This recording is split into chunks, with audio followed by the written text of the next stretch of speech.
มันหลัง能力。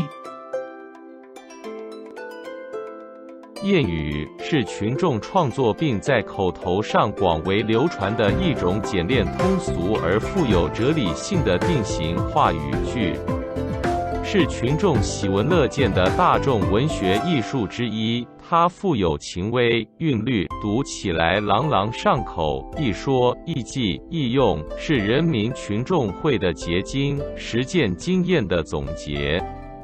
人们往往以这样的谚语去教育指导自己的亲属待人处事、生产生活。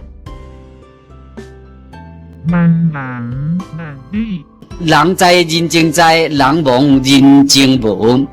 在现实的社会内面，人际之间的交往、人情是一项真重要的因素。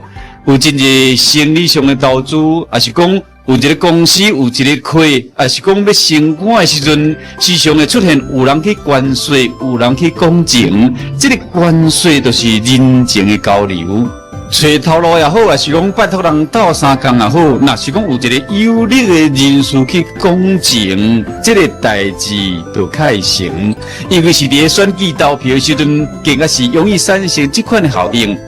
买卖也好，做生意也好，拢同款，人情就是对人的情啦。若是讲这个人已经无在世间，已经往生啊，这份情嘛容易消失，这是真自然的现象。